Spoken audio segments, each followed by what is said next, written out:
안녕하세요. 파산관제인 홍현필 변호사입니다. 이번 시간엔 사라진 임차보증금. 제가 이제 원고를 직접 써봤습니다. 사안은 상속재산 파산 사건입니다. 이때 채무자는 상속재산 파산에서는 망인의 상속재산이 이제 채무자입니다.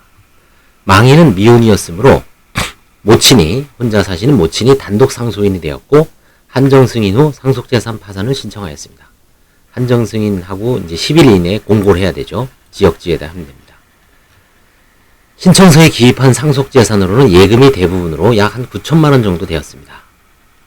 그런데 조사를 하던 중 이상한 점을 발견하였습니다.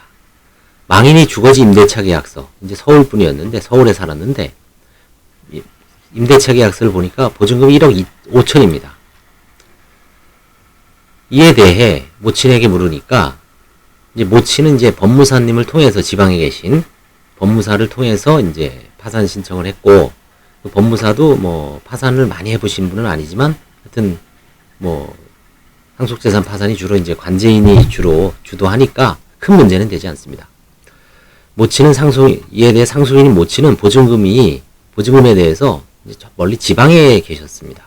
임대차 계약금에 대해 자기는 전혀 잘 모르고 신청서에다가도 제대로 기입하지도 못했습니다.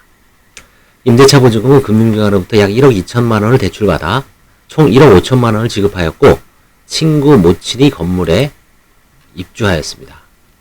그래서 이제 그 친구의 협조를 받아 조사를 하였지만 속 시원한 내용은 없었습니다.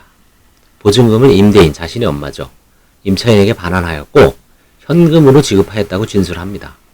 영수증이나 뭐 계좌, 근거가 없습니다. 보증금이 뭐 1, 2천 정도면 무시하고 넘어갈 수도 있겠죠. 뭐 장례비에 사용됐으면 소명되면 무시할 수도 있으나 1억 5천만 원이나 되고 더욱이 금융기관으로부터 대출을 받아 지급하였으므로 채권자 금융기관이 이의를 제기할 여지도 있죠. 금융기관이 이제 뭐 질권 같은 걸 좀 설정해 놨으면은 문제가 없는데 질권을 설정 안 해놓은 게 이제 참 패착이죠, 이게. 이럴 때 관제인은 어떻게 조치해야 할까요? 관제인은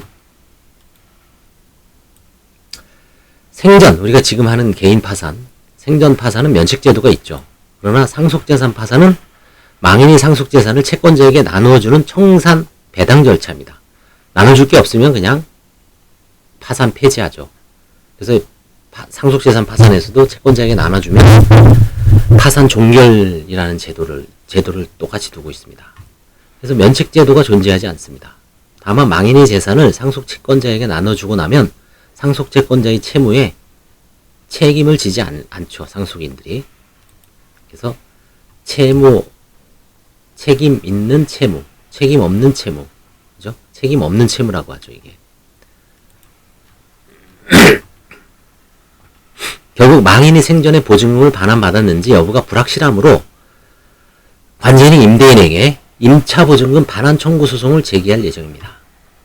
임대인은 임차보증금을 지급하였음을, 반환했음을 입증해야 되죠.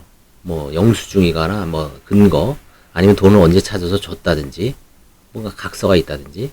이게 아무것도 없으면은 임차보증금을 반환 명령을 내릴 수밖에 없죠, 판사는. 만약 임대인이 보증금을 지급해준 확실한 근거가 있다면 관제인이 청구는 기각될 것이고, 근거가 불확실하다면 결국 임차보증금을 지급하라고 판결할 것이죠. 망인의 생전행위에 대해 부인하는 취지는 아니므로 법적으로 이거는 부인 청구는 아닙니다. 그냥 소송입니다. 물론 법원의 허가를 받아야 됩니다. 판사의 허가를 받아야 됩니다.